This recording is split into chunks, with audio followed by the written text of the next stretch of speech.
नमस्कार विद्यार्थी मित्रांनो, विज्ञान आणि तंत्रज्ञान भाग 2 प्रकरण 4 पर्यावरणीय व्यवस्थापन यामध्ये आज आपण परिस्थितिकी म्हणजे काय आणि पर्यावरण संवर्धन याविषयी अभ्यास करणार आहोत। आपल्याला माहिती की पर्यावरणात दोन प्रमुख घटकांचा समावेश होतो, जैविक घटक व अजैविक घटक। पर्यावरणातील जैविक आणि अजैविक घटक यांच्यातील आंतरसंबंधाचा अभ्यास करण्याच्या शास्त्रास परिस्थितिकी म्हणजेच इकोलॉजी असे म्हणतात। परिस्थितिकीचा अभ्यास करण्यासाठी जे मूलभूत कार्यात्मक एकक वापरले जाते त्याला परिसंस्था म्हणजेच इकोसिस्टीम असे म्हणतात।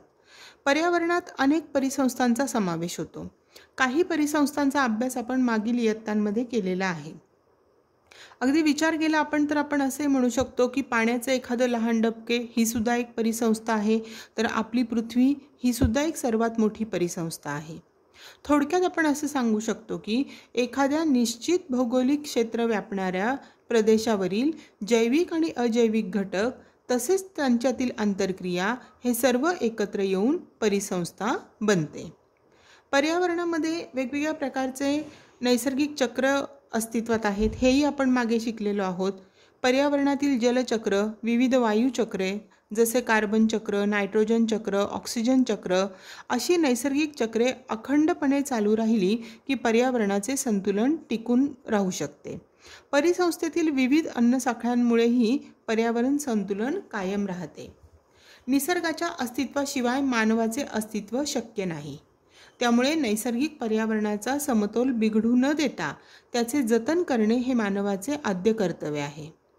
असं म्हटलं जातं की आपल्या पूर्वजांकडून ही पृथ्वी आपल्याला वारसा हक्काने मिळालेली नाही, तर ती आपल्याला पुढच्या पिढीकडून उसनवार मिळालेली आहे। म्हणूनच आपल्यासाठी आणि आपल्या पुढच्या पिढीसाठी ही ठेव आपल्याला सांभाळायची आहे आणि हे आपल्याला कधीही विसरून चालणार नाही। आणि म्हणून आपल्याला पर्यावरण संवर्धन करणं ही आजच्या काळाची गरज आहे। तर आता आपण बघूया पर्यावरण संवर्धन म्हणजेच एन्व्हायरमेंटल कॉन्झर्वेशन म्हणजे काय। त्यासाठी आपण काही प्रश्नांची चर्चा करूया। प्रश्न पहिला, पर्यावरणावर कोणकोणते घटक परिणाम करतात व ते कसे? पर्यावरणावर नैसर्गिक आणि मानवनिर्मित असे दोन्ही घटक परिणाम करतात। नैसर्गिक घटकांपैकी अचानक होणारे हवामानातील बदल असतील किंवा येणारे नैसर्गिक आपत्ती अशांनी पर्यावरणावर विपरीत परिणाम होतात। अशा बदलांनी पर्यावरणातील जैविक आणि अजैविक घटकांवर परिणाम होऊन अन्नसाखळी आणि अन्नजाळे यांच्या आंतरक्रियांमध्ये बाधा निर्माण होते। तर मानवनिर्मित कारणांनी खूप मोठ्या प्रमाणावर पर्यावरणाची हानी होते। औद्योगिकरण व त्यामुळे होणारे प्रदूषण, नागरीकरण, वन्य प्राण्यांच्या शिकारी, धरणे, रस्ते, पूल बांधणे अशासारख्या मानवी हस्तक्षेपामुळे पर्यावरणाची कधीही भरून न येणारी हानी होत आहे। प्रश्न दुसरा आपल्याला विचारलेला आहे, पर्यावरणामध्ये भक्षकांची संख्या वाढत गेली तर काय होईल? जर पर्यावरणात भक्षकांची संख्या वाढत गेली तर भक्ष्यांचं प्रमाण कमी कमी होत जाईल आणि त्यामुळे पुन्हा एकदा भक्षकांची संख्या पुरेसे अन्न न मिळाल्याने कमी होऊ लागेल। प्रश्न तिसरा, नदीच्या किनारी भागात मोठमोठे कारखाने उभारले गेले तर नदी या परिसंस्थेवर काय परिणाम होईल?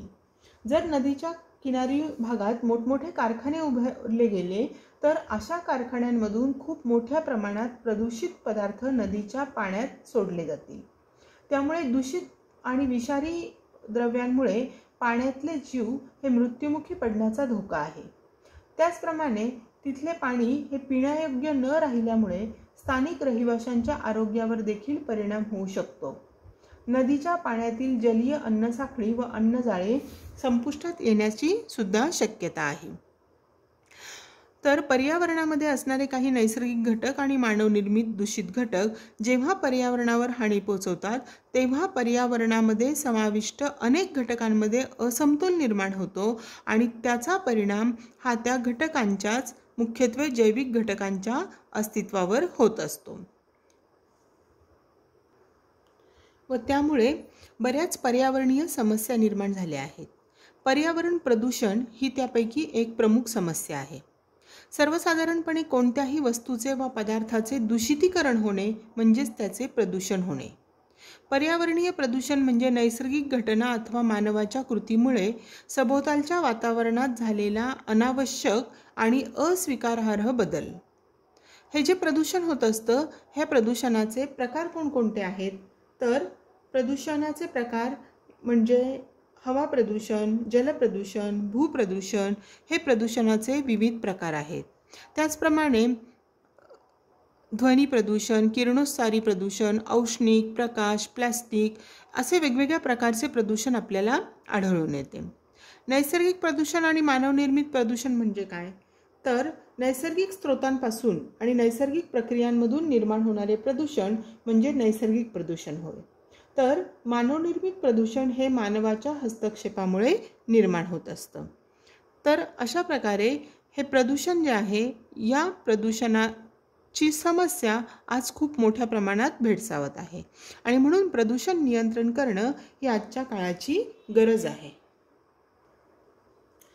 प्रदूषण नियंत्रण महत्त्वाचे आहे असे का म्हणतात? तर प्रदूषणाचे प्रमाण, तीव्रता आणि परिसंस्थेवर होणारे दुष्परिणाम कमीत कमी करण्यासाठी प्रदूषण नियंत्रणाचे विविध उपाय केले जातात. जर प्रदूषणाकडे दुर्लक्ष केले तर पृथ्वीवरच्या सर्वच परिसंस्था प्रदूषणाच्या वाढीव प्रमाणामुळे धोकादायक ठरतील. प्रत्येक परिसंस्थेतील सजीवाच्या आणि विशेषतः मानवाच्या आरोग्यावर घातक परिणाम होतील. लहान बालके आणि ज्येष्ठ व्यक्ती कदाचित मृत्युमुखी पडतील. जगण्यासाठी आवश्यक असलेली हवा आणि पाणी जर प्रदूषित असेल तर त्यावर तात्काळ नियंत्रण आणले पाहिजे आणि म्हणूनच प्रदूषण नियंत्रण महत्त्वाचे आहे असे म्हटले जाते. आता आपण पुढचा मुद्दा बघूया. पर्यावरण संवर्धनाची गरज, नीड ऑफ एन्व्हायरमेंटल कॉन्झर्वेशन. आता पर्यावरण संवर्धनासंबंधी काही कायदे आहेत, पण सर्वसामान्य लोकांना हे कायदे माहीत नसतात आणि त्यामुळे पर्यावरण संवर्धनाकडे दुर्लक्ष केलं जातं. खरं तर पर्यावरण संरक्षण आणि संवर्धन ही एक प्रभावी लोकचळवळ झाली तरच पर्यावरणीय समस्यांना उत्तरं मिळू शकतील आणि यासाठी अगदी लहान वयापासून मुलांमध्ये पर्यावरणाविषयी प्रेम, सकारात्मक दृष्टिकोन, पर्यावरणाविषयी माहिती ही मूल्य रुजवली पाहिजेत. तरच उद्याची पिढी ही पर्यावरणाचे रक्षण व संवर्धन करणारी असेल आणि हे सगळं साध्य करण्यासाठी शिक्षणाच्या माध्यमातून जनजागृती होणे हे महत्त्वाचे आहे.